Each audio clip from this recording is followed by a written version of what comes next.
Halo sob, tahu nggak sih dalam etika profesi kita bukan hanya mendapatkan akses, tapi bagaimana cara kita menggunakan akses tersebut.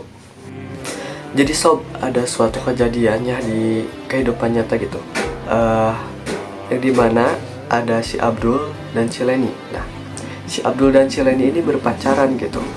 Nah, semakin hari mereka semakin dekat hingga tidak ada rahasia apapun. Bahkan dari mereka memberikan hak akses media sosial. Nah, hari terus berjalan. Entah kenapa si Leni ini berselingkuh gitu sama cowok lain. Nah, si Abdul ini tahu kalau Leni itu berselingkuh, tetapi dia tidak memberikan ekspresi apapun. Dia tetap menghubungi Leni dan mengajak Leni berkencan.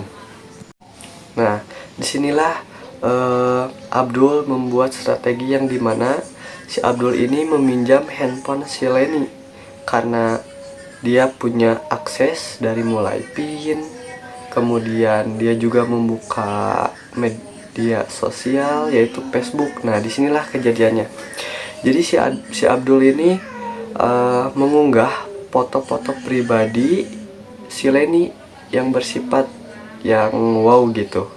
Tetapi karena Leni udah tahu gitu hal tersebut, Leni ini melaporkan kepada pihak berwenang. Hasil sidang, jadi si Abdul ini secara teknis itu tidak melanggar atau bukan nge-hacking gitu, karena dari awal si Abdul ini punya akses yang dimana bisa membuka PIN dan membuka media sosialnya, itu tahu username dan passwordnya yaitu dari Leni, dan membuka HP-nya itu di HP Leni. Nah, jadi yang menjadi masalahnya itu, jadi si Abdul ini melanggar kode etik, yaitu menyebar foto dan data privasi si Leni. Jadi Abdul ini tetap bersalah ya sob.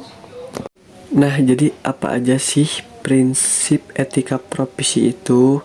Jadi contohnya tidak menyebarkan hoax, tidak melakukan hacking ilegal, menghormati privasi data pengguna, dan bertanggung jawab gitu. Dan mengapa sih prinsip-prinsip tersebut harus dijaga?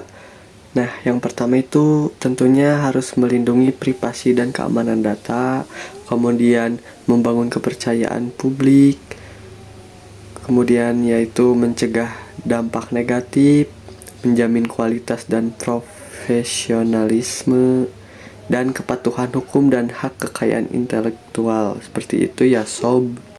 Nah, contohnya tuh seperti apa sih melanggar prinsip etika itu? Nah, contohnya tuh kayak misalkan ada seorang staff IT support gitu, yang dimana dia tuh memegang data karyawan di perusahaan gitu. Nah,